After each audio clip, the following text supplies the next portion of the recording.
के वजीर आजम शहबाज शरीफ ने कहा है कि डेली मेल में झूठी खबर शाया करवाना इमरान नियाजी की साजिश थी। वो चाहते थे पाकिस्तान को कोई आर्मी ग्रांट ना मिले। 2 साल की तहकीकात में कुछ साबित ना हुआ। 10 साल गुजर जाएं या 20 साल, सच सामने आकर रहता है। इमरान खान का काम दिन रात झूठ बोलना है। तोशाखाना की घड़ी बेची और रसीद भी जाली बनवाई। वजीर आजम वुज़रा के साथ न्यूज़ कॉन्फ्रेंस कर रहे थे। कायद मियां नवाज शरीफ को, मुझे और मेरे ख़ानदान को और पार्टी को बुरी तरह पाकिस्तान के अंदर और बाहर बदनाम करने की एक बदतरीन घटिया उन्होंने दिन रात कोशिश की। 10 साल गुजर जाएं, 20 साल गुजर जाएं, सच ऊद के आता है और जो बात मन गढ़ंत और झूठी होती है वो भी छुप नहीं सकती। नेशनल क्राइम्स एजेंसी जो बरतानिया की, उसको इमरान नियाजी और उनके हवारियों ने हज़ारों कागजात दिए और 2 साल उसकी तहकीकात होती रहीं और नतीजा आपके सामने है कि अल्लाह ताला ने पाकिस्तान की इज़्ज़त रखी। 3 साल बाद डेली मेल ने पूरी कौम से माफ़ी मांग ली है और वो आर्टिकल को हमेशा के लिए उन्होंने अपना हटा दिया है। इमरान नियाजी और उसके हवारियों ने, जिसमें शहजाद अकबर साहब और दूसरे लोग शामिल थे, ये नहीं सोचा उन्होंने कि इस तरह इनकी तो बदनामी होगी, शहबाज शरीफ की, शरीफ ख़ानदान की, नवाज शरीफ की, लेकिन पाकिस्तान की जो बदनामी उसमें पनाह थी, उनको इल्म था उसका। और ये पैगाम दिया गया कि पाकिस्तान में एड ग्रांट ये मत भेजो, वहाँ पर चोर डाकू बैठे हैं, वो खा जाएंगे आपकी। और दूसरी तरफ क्या हुआ, ये शूमी किस्मत देखें कि खाना काबा के मॉडल की घड़ी बेचकर पाकिस्तान को इमरान नियाजी ने सरेआम उसको नीलाम किया, बदनाम किया। इसको झुठला नहीं सकता कि ये घड़ी बेची गई। 4 साल झूठ, बुक्स, अनाथ, विक्टिमाइजेशन, दिन रात इनको पकड़ो, इनको पकड़ो, इनको पकड़ो, इनको नहीं छोड़ना, और पूरे वसाइल, पूरी कुव्वत इस्तेमाल की जा रही थी। काश के से आधी कुव्वत इधर माश पे भी लगा देते, पाकिस्तान की आवाम की, गरीब आवाम की तरक्की के ऊपर लगा देते। वज़ीर ख़ज़ाना इसहाक डार ने कहा है कि PTI की जानिब से पाकिस्तान के दिवालिया होने की मुहिम चलाई जा रही है। इमरान खान की ये ख्वाहिश उनके साथ कब्र तक तो जाएगी, मगर मुल्क कभी डिफ़ॉल्ट नहीं करेगा। इमरान नियाजी ने ही मुल्क को इस नहज तक पहुँचाया। तयशुदा उसूल के मुताबिक तमाम सूबों को अदायगियाँ कर रहे हैं, किसी की पेमेंट में ताख़ीर नहीं हो रही। कुछ सूबे पैसा पानी की तरह बहा रहे हैं, उन्हें मुआशी नज़्म व ज़ब्त इख्तियार करना होगा।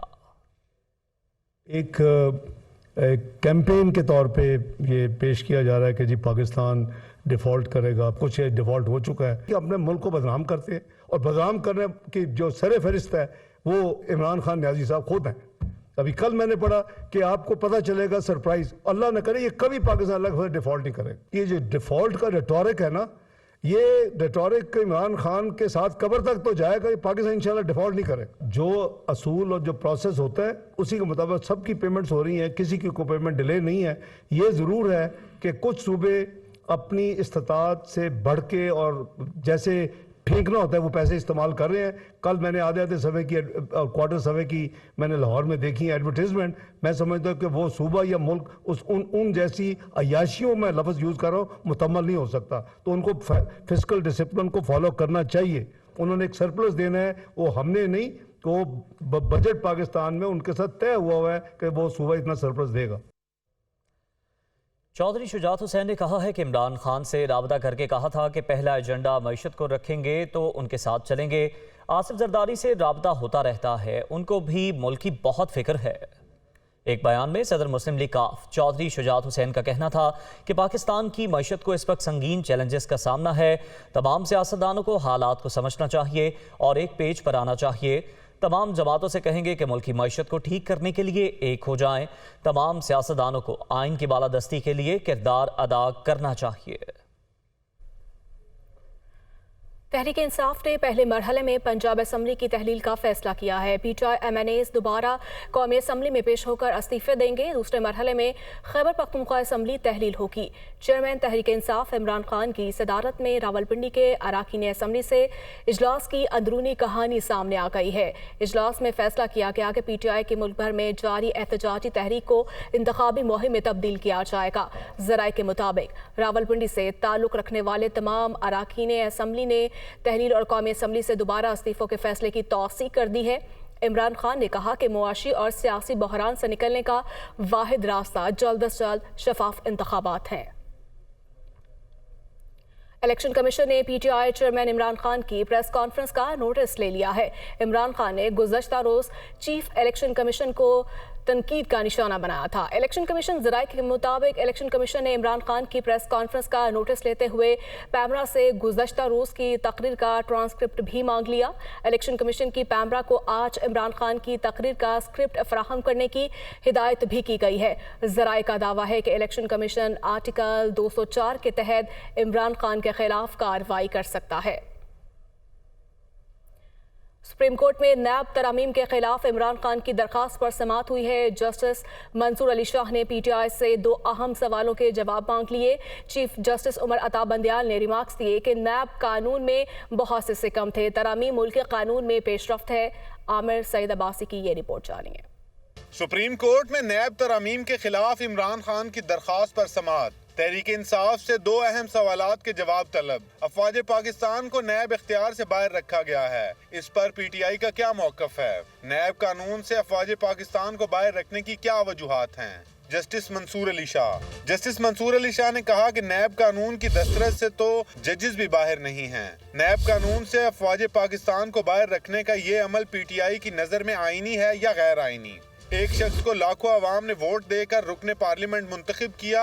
मुंतखब रुकन पार्लियामान से बाहर निकल कर कहे कि फैसला सड़कों पर करूंगा, तो क्या ये जमहूरियत है? अरकान पार्लियामेंट का पार्लियामान को छोड़कर सड़कों पर फैसले करने से जमहूरी निज़ाम कैसे चलेगा? अगर रुकने पार्लियामेंट अवाम का एतमाद जीत कर आए हैं तो पार्लियामान में क्यों ना बैठें? जस्टिस इजाजुल हसन ने कहा कि नैब तरमीम से जो शिकें निकाली गईं, इनसे कानून ही गैर मौसर हो गया है। मुकदमे में नैब कानून असल हालत में बहाल करने का कहा गया है। चीफ जस्टिस उमर अता बंदियाल ने रिमार्क्स दिए कि नैब कानून में बहुत से सुकम थे, तरामीम मुल्की कानून में पेशरफ्त है। नैब कानून में किसी भी शख्स को महज इल्जाम पर 90 रोज के लिए गिरफ्तार कर लिया जाता था। तरमीम से पहले नैब कानून पर बहुत तनकीद भी होती रही है। दौरान समाअत वकील ख्वाजा हारिस ने कहा कि सुप्रीम कोर्ट ने आर्मी चीफ एक्सटेंशन केस में कानूनी खिला को पुर किया था। असफंदियार वली केस में भी सुप्रीम कोर्ट ने तरामीम कलअदम करार दी थी।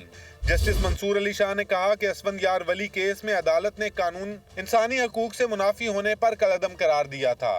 नैब तरामीम केस में तो आप कह रहे थे जो मिसिंग है इसको शामिल किया जाए। नैब की जिन शिकों में तरमीम हुई वो बुनियादी हकूक के खिलाफ नहीं है। वकील ख्वाजा हारिस ने कहा कि नैब समेत किसी भी फौजदारी मुकदमे में तहकीकात के दौरान गिरफ्तारी का हामी नहीं। ये नहीं चाहते कि तमाम नैब तरामीम कलअदम करार दी जाएं। नैब तरामीम में पार्लियामेंट की नीयत को देखना भी जरूरी है। जस्टिस मंसूर अली शाह ने कहा कि नैब तरामीम के खिलाफ इस्लामाबाद हाई कोर्ट में दरख्वास्त ज़ेर इल्तवा है। बताया जाए कि नैब तरामीम के खिलाफ केस वापस हाई कोर्ट क्यों नहीं भिजवाया जा सकता। अदालत ने नैब तरामीम के खिलाफ इमरान खान की दरख्वास्त पर समाअत मुलतवी कर दी।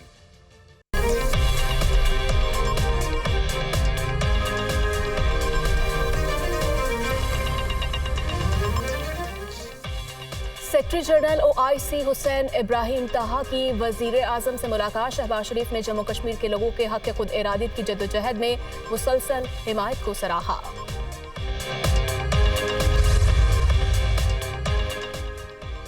वजीर आजम शहबाज शरीफ सखर हैदराबाद मोटरवे का कल संगे बुनियाद रखेंगे। तकरीब हैदराबाद एयरपोर्ट पर होगी। और सवात के इलाके कालाकोट में जायदाद के तनाज़े पर फायरिंग, बाप 2 बेटियों समेत कत्ल।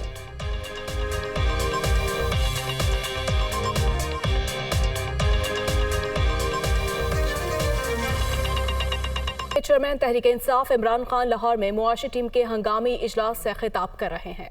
कि जो माशी सिचुएशन है, जो हालात हैं, मैं चाहता था कि मैं आपको आगाह करूं, क्योंकि शायद ही اس ملک کی تاریخ کے اندر اتنے برے کبھی بھی پاکستان کے کبھی بھی اتنے برے معاشی حالات نہیں جو آج ہیں.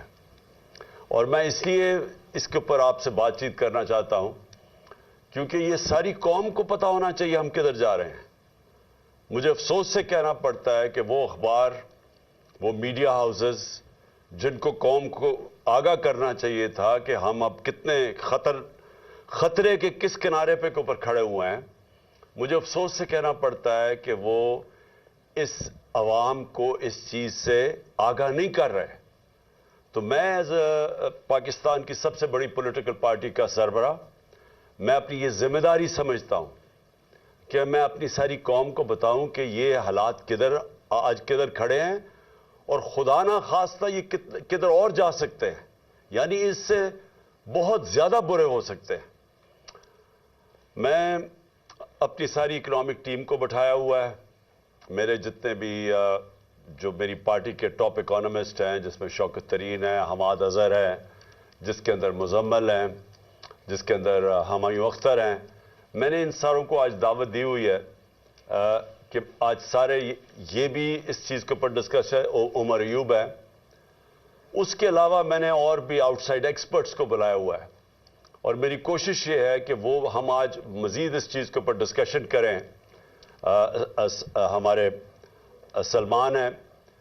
ہماری کوشش یہ ہے کہ ہم ساروں کو آپ کو آگاہ کریں کہ اپنی ڈسکشن کے بعد ہم اس کے بعد بتائیں بھی کہ ہم یہاں پہنچے کیسے اور اس سے نکلنے کا حل کیا ہے اور کیا کرنا پڑے گا آگے پاکستان کو. اگر ہم نے اپنے ملک کو سنبھالنا ہے ادھر سے تو ہمیں وہ کیا سٹیپس لینے پڑیں گے. تو میں آج صرف اپنی قوم سے مخاطب نہیں، میں اپنے اداروں سے مخاطب ہوں، کیونکہ اگر یہ ملک خدا نہ خواستہ جس ٹریجیکٹری پہ جس تیزی سے نیچے جا رہا ہے، اس کے سارے قوم کے اوپر، سارے اداروں پہ اثرات ہوں گے. ہمارے جتنے بھی جو نیشنل سیکیورٹی کے ادارے ہیں، نیشنل سیکیورٹی کو تو اب ہم نے پالیسی بنائی تھی کہ نیشنل سیکیورٹی کی پالیسی کا ایک پہلو تو پاکستان کی ملٹری ہے، لیکن اس کا دوسرا پہلو پاکستان کی اکانومی ہے. تو یہ ہم نے جب پالیسی بنائی تھی، ہم نے مثال دی تھی کہ سوویت یونین، اس کی فوج تو بہت دنیا کی سب سے طاقتور فوج تھی، لیکن جب وہ معاشی طور پہ جب وہ نیچے گیا تو آخر میں فوج نہ بچا سکی اس سوویت یونین کو ٹوٹنے سے. تو ہم سب کو یہ خطرہ ہے اور ہمارے نیشنل سیکیورٹی کے ادارے، جس میں فوج بہت بڑا اس کا ایک کمپوننٹ ہے، ان سب کو آج سوچنا چاہیے کہ آج ہم کھڑے کدھر ہیں. اور میں اپنی عدلیہ کو، کیونکہ ہماری عدلیہ کا بھی ایک بہت بڑا رول ہے اس ملک کے اندر، ان کو اپنا رول پلے کرنا چاہیے، کیونکہ اگر وہ بھی، ان کو بھی ان کی جو اللہ نے ان کو جس مقام پہ ہمارے ججز کو بٹھایا ہوا ہے، تو وہ جواب دے تو وہ بھی ہوں گے کہ خدا نہ خواستہ اگر یہ ملک اور اسی تیزی سے نیچے چلا گیا. اس کے علاوہ بزنس کمیونٹی ہے پاکستان کی. مجھے ابھی تک حیرت ہے کہ بزنس کمیونٹی کیوں نہیں آواز بلند کر رہی، کہ بزنس کمیونٹی کو نہیں نظر آ رہا کہ ملک کدھر جا رہا ہے. سب سے زیادہ متاثر تو پاکستان کا انڈسٹریلسٹ ہے، پاکستان کا اسمال اور میڈیم انڈسٹری ہے جو بالکل ہی کرش ہوتی جا رہی ہے. آج پاکستان کا ایکسپورٹر ہے، ہماری ایکسپورٹس گر رہی ہیں. وہ بھی پوچھیں کہ پاکستان سے جو باہر پاکستانی بیٹھا ہے وہ کیوں نہیں ریمیٹنسز بھیج رہا. ہمارے دور میں پاکستان کی تاریخ کی ریکارڈ ریمیٹنسز ہوئی تھی. ہمارے دور میں پاکستان کی ایکسپورٹس ریکارڈ ہوئی تھی، ٹیکسٹائل ایکسپورٹس ریکارڈ ہوئی تھی، ہمارا جو ٹیکس کلیکشن تھا وہ ریکارڈ تھا. اور یہ سارا پاکستان کی اکنامک سروے کے اندر یہ سب چیزیں لکھی ہوئی ہیں. ہمارا کسان سب سے زیادہ خوشحال تھا. ہمارے 2 سال 4 میجر فصلوں کے اندر بمپر کراپس تھی. سالوں کے بعد کتنا پیسہ کسانوں کے ہاتھ میں آیا تھا وہ ریفلیکٹ کرتا ہے. جتنے موٹر سائیکل خریدے گئے، جتنی گاڑیاں، جتنے ٹریکٹر خریدے گئے، تو وہ یہ جو ریکارڈ پہ پہنچے اس لیے کہ کسان کے ہاتھ میں پیسہ آیا تھا. फसलें हमारी ऊपर थी। तो सारे किसानों को भी मैं आज उनसे भी बात कर रहा हूं, आपको भी अपनी आवाज बुलंद करनी है। आप फिर से हमारा इंडस्ट्रियलिस्ट लार्ज स्केल मैन्युफैक्चरिंग जो पाकिस्तान की थी, वो कितने सालों के बाद उसकी 10.7% उसकी ग्रोथ रेट हुई थी। हमारे आखिरी महीने में 27% इंडस्ट्रियल ग्रोथ हुई थी, जो आज 0 पे आ गई है। तो मैं इन सब जितने भी हमारे पाकिस्तान के डिफरेंट शोबे हैं, मैं आज आप सारों को कह रहा हूं कि अगर आप आज अपनी आवाज बुलंद नहीं करेंगे, जितनी तेजी से मुल्क नीचे जा रहा है, आप सब जिम्मेदार होंगे इस तबाही का। मैंने जो अपनी टीम को बुलाया हुआ है, हमारा मकसद अब क्या है कि अगर अल्लाह ने हमें हुकूमत दी तो हमें क्या करना पड़ेगा, हम कैसे मुल्क को इस दलदल से निकालेंगे। जो हमारा डॉलर गैप है वो बढ़ता जा रहा है, क्योंकि जो हमने बाहर कर्जे लिए हुए हैं, और मुझे ये बताना पड़ेगा कि कर्जे तहरीके इंसाफ ने तो लिए थे कर्जों की किस्तें वापस करने के लिए, लेकिन जिन्होंने कर्जे हमारे मुल्क को मकरूज किया था वो ये 2 जमातें हैं। 30 साल से ये इख्तिदार पे बैठी हुई हैं, और जो इस मुल्क के ऊपर कर्जे चढ़े, इनके दौरान पे चढ़े हैं। तो अब एक तरफ हमें कर्जों की किस्तें देनी है, डॉलर्स में किस्तें देनी है। हमने पावर के जो कॉन्ट्रैक्ट्स किए हुए हैं बिजली वाले, बिजली जो हमने ये पावर जनरेशन प्लांट्स बनाए हैं, वो सारा डॉलर में पेमेंट करनी है, और डॉलर की कीमत बढ़ती जा रही है, रुपया गिरता जा रहा है, और वो गिरता जाएगा जब तक कि हमारे मुल्क में ज्यादा डॉलर ना आने शुरू हुए। तो जब रेमिटेंस भी गिर रही हैं, और रेमिटेंस इसलिए गिर रही हैं कि जो ऑफिशियल रेट है डॉलर का और जो मार्केट रेट है, उसमें जब इतना ज्यादा फर्क आ जाए, और गालिबन 10 रुपए से ज्यादा फर्क आ गया, तो वो जो बाहर पाकिस्तानी हैं, जो हमारे जो वर्कर्स हैं, जो लेबर, वो फिर हुंडी को इस्तेमाल करेगी। तो जब बैंकिंग चैनल से वो पैसा नहीं आएगा तो डॉलर और कम हो जाएगा जो पाकिस्तान में है। तो एक्सपोर्ट्स भी गिर रही हैं, वो भी गिर रहे हैं, इन्वेस्टमेंट आ नहीं रही, बाहर किसी को अब एतमाद नहीं रहा पाकिस्तान की इकोनॉमी के ऊपर। जो बाहर के आज इन्वेस्टर्स, पोटेंशियल इन्वेस्टर्स हैं या कमर्शियल बैंक्स हैं, उन्होंने तो पैसा देना नहीं है पाकिस्तान को, क्योंकि पाकिस्तान की जो क्रेडिट की रिस्क रेटिंग है वो तो हमारे दौर में 5% थी, आज वो तकरीबन 100% पे पहुंच गई है। तो बाहर से तो पैसा आना नहीं है, और 88% पाकिस्तान के अंदर जो इन्वेस्टर है वो गैलप सर्वे के मुताबिक वो पाकिस्तान की इकोनॉमी के ऊपर एतमाद खो बैठे हैं, गवर्नमेंट के ऊपर। तो जब किसी ने पैसा आना ही नहीं है, इकोनॉमिक एक्टिविटी भी नहीं होनी, कर्जे भी चढ़ते जा रहे हैं, तो इससे ज्यादा खौफनाक सिनारियो मैंने तो कभी पाकिस्तान के अंदर नहीं देखा जो आज सामने आ रहा है। और सबको पता है, जो भी आज ये देख रहे हैं प्रोग्राम, सबको पता है कि इसका हल एक है, फ्री एंड फेयर इलेक्शंस। इसके अलावा और कोई दूसरा हल है ही नहीं। जो मुझे आज बता दे कि इसके अलावा इसका हल क्या है, मुझे एक आदमी बता दे इसका हल क्या है। वो इसलिए हल नहीं है कि जो माइशत है मुल्क की, वो डिपेंड करती है मुल्क के अंदर पॉलिटिकल स्टेबिलिटी पे। अगर मुल्क के अंदर सियासी तौर पे इस्तेकाम नहीं है, तो वो माइशत सबसे पहले उससे मुतासर होती है। और वो क्यों? क्योंकि अगर आज मैंने इंडस्ट्री लगानी है, तो मैं तो देखूंगा अगले 2-3 साल पाकिस्तान का, 5 साल पाकिस्तान का सिचुएशन क्या होगा। तो अगर मुझे यही नहीं पता कि अगले 3-4 महीने, 5 महीने में पाकिस्तान का सिचुएशन क्या होगा, कौन गवर्नमेंट आएगी, क्या हालात होंगे, तो मैं तो आज अपना पैसा नहीं लगाने लगा पाकिस्तान में।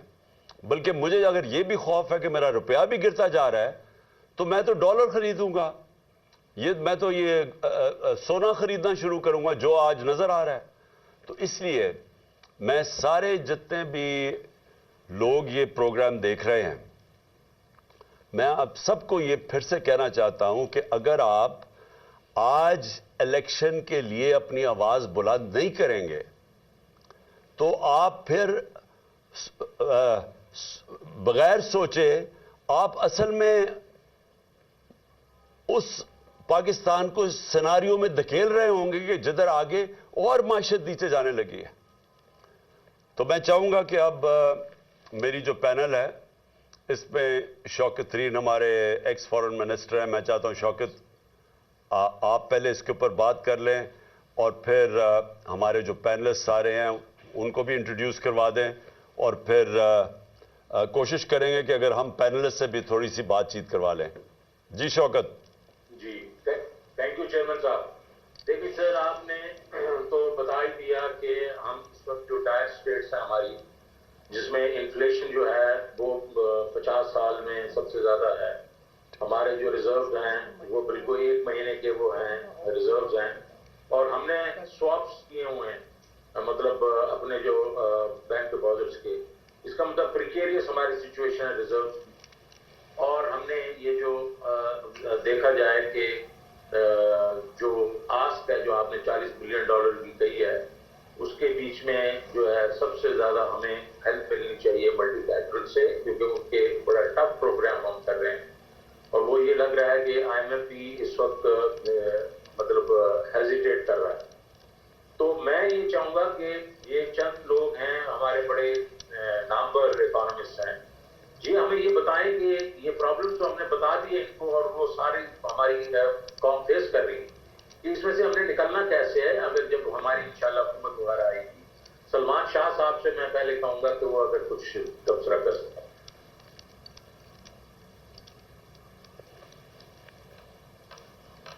شاہ صاحب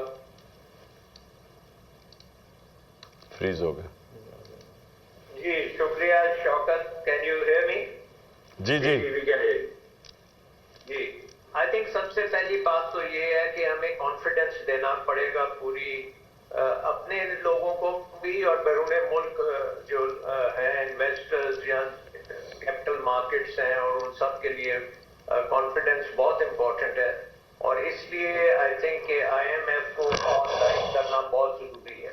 اور IMF کے ساتھ جس طریقے سے ہم ڈیل کر رہے ہیں یہ ہائیلی جو ہے نا ڈسرپٹیو ہے in sending very different kinds of signals. Unfortunately government کی جو اکنامک ٹیم ہے وہ ٹیم نہیں ہے. اکنامکس تو اس میں ہے ہی نہیں ہے. وہ they are looking at administrative measures to straighten out the economy. تو اس سے تو وہ کام نہیں چلے گا. اور جو ہم نے اس وقت دیکھا ہے کہ آفیشیل ریٹ اور جو حوالہ ریٹ ہے اس میں اتنا زیادہ اضافہ ہوا ہے کہ ہماری جو سپلائی بینکنگ سسٹم سے تھی وہ ڈرائی اپ ہو گئی ہے.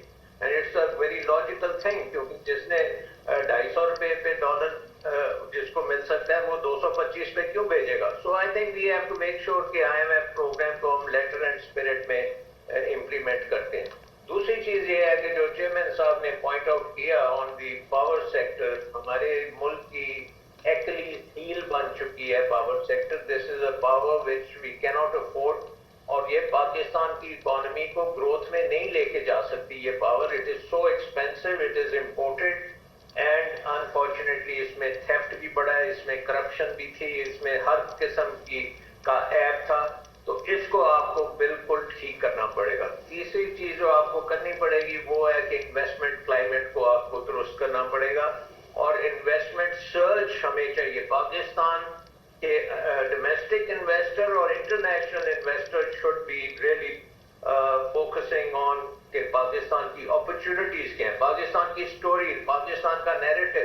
It has to be a narrative of hope and tremendous possibilities of economic growth. 5th largest country in the world and I mean ہماری اکانومی جو ہے وہ 180 نمبر پہ تو ہمارا پر کیپٹا انکم ہے اور 40 نمبر پہ ہماری اکنامک سائز ہے. سو